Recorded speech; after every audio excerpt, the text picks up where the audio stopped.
All right, back in Vegas at Super Bowl 58, Radio Row, Mandalay Bay, where the fishes fly. Nick Lowery is here, the legendary kicker from the Chiefs, who, you know, we were talking about his career, and when he was kicking, he was God. And then Chris Clem is here. He is the former chief patrol agent of the U.S. Border Patrol in Yuma.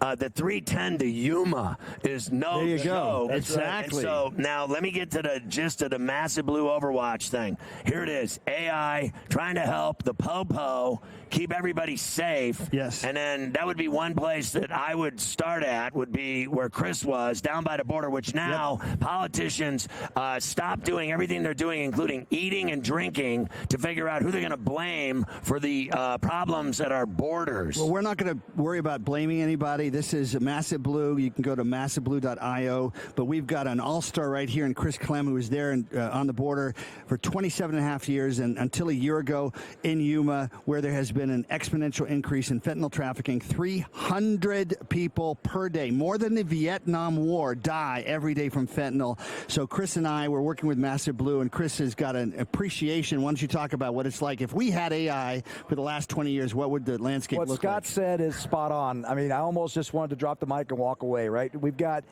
politicians pointing fingers at each other when we've got a problem right there in front of us. It's been going on. And no one wants to fix it. They just want to blame the other guy for it. Which is not leadership. Which is exactly what pathetic. You're not a leader. Exactly you blame. We're exactly what we're doing right now, right? Is trying to find the solution. I spent years working on the border, trying to solve it, the conventional adversary, putting things up, infrastructure, technology.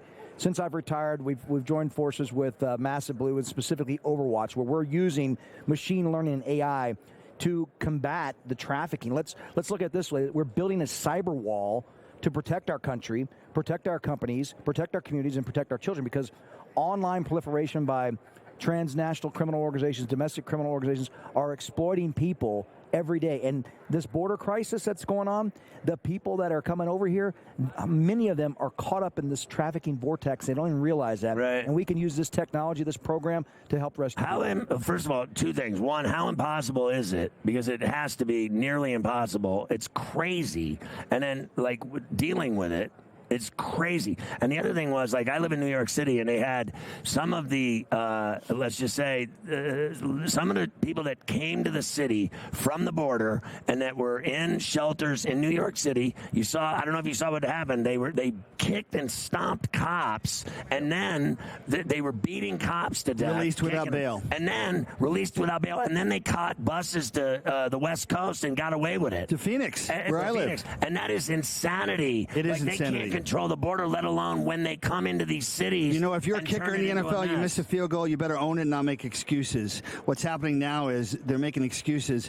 Bottom line is, it's a terrible thing that's happening, and somebody has to take charge. We can't control what's happening in politics, but thankfully we're working with a company called Massive Blue and Overwatch to do something about it, to provide something for law enforcement, for communities, for nonprofits. So the good news is we caught those guys, okay? ICE was able to catch them.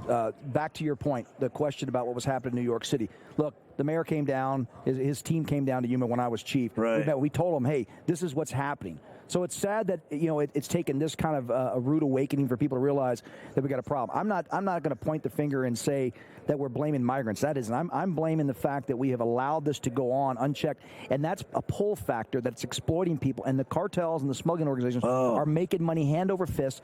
And it's putting people at risk. Are the cartel guys, because they hate everybody, do they fear you? Because you were down there so long. They knew that you were the popo, the border popo that was going to ruin their life, and they wanted to kill you. Yeah, those threats are real. That happened. I watch all those shows. They wanted to kill you. We were high-value targets at that time, especially. But, you know, they also knew that there is certain heat they don't want to bring down on U.S. law enforcement, because at some point they would have to act against the cartel. So, yeah, we don't get too much into that threat. What That's about just part of it. Stress that you had? Like, what was that like for your life? Honestly, like, I would have, because I had open heart surgery. I think I'd have another open heart surgery with the stress of your job. Like, his job kicking field goals, he was the best ever. And then he even made, like, I was going to have, Robbie Gould was here, and then Lowery crushed his numbers. Robbie Gould's here slinging pizzas with me. And then I said, I want you to fight Nick Lowery. And he said he was in fear of you.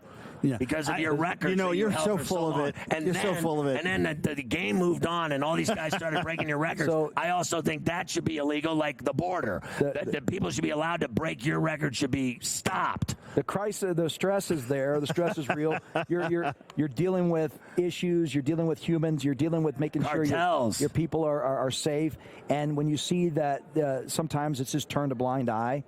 That adds to the stress. And obviously knowing that you're on the clock 24 hours a day. There's no turning it off when you're in law enforcement, and the pressure, unnecessary pressure that is coming down from certain media and certain elected officials. But that's why we're doing what we're doing now. We're focusing on trying to help it and make it better for the agencies. So, one, you live in the Valley? Because I think your jewelry is badass. I haven't seen that since I was in Flagstaff. I do a lot. I've done a lot of work with American Indians. Like, honestly, those are the most beautiful jewelry, because I thought I had it going. You got a Super Bowl ring, and I got a Mafia ring. It's a little different than your. You can kiss the ring if you like. You have turquoise jewelry. For you, I ask nothing, but there will come a time when I will call upon you. Let me ask you a question. Do you think that this was phrased earlier by a genius, an analytics genius? He's another one of these AI freaks, and he says to me, "Ask Nick Lowery if the longest kick will go over 47.5 yards, and if your boy Butker, in the Super Bowl, yes, and if your boy Butker, who you're on the take for because you're a chief, do you believe that he'll kick over 1.5 field goals?" Yes. So he's going to kick 4 field goals. We're going to beat him 26-17, and he's going to have one from 51 yards. How about that? Over 47.5 and over 1.5. Yep. And I got to ask you, Chris Clem, when you left that, I mean, you're like a gangster with a badge. When you left that gangster badge lifestyle and became a suit and started working in the business world and the technology world, and you didn't have weapons strapped to your ankles and waist and in your back pocket and a knife, and then, people lying to you and shooting at you in cartels with fentanyl and cocaine and heroin, do you get off doing this compared to what I know you got off doing that? Well, you know what? The only thing that's changed since I retired is I grew my hair out and I grew a beard. I had a lot cooler. I had a high and flat top. I shaved the sides too, like you. Yeah, so it's in my DNA. Security wouldn't let me bring in all my toys, so it is not the same. The rush is not the same, but you know what? Seeing an opportunity to make a difference, that is still the same. So the security won't let me go through either, because I have a fake heart and I have a clamp in my chest, and it's the same thing as you carrying a 357 Glock through the door to here. They stop you. They stop me. Yeah. I set off alarms at airports, the whole deal. Yeah. You're channeling Howard Stern, buddy. There's Howard Stern in your blood still. Did I not tell you that you would have more fun on this stage than the others?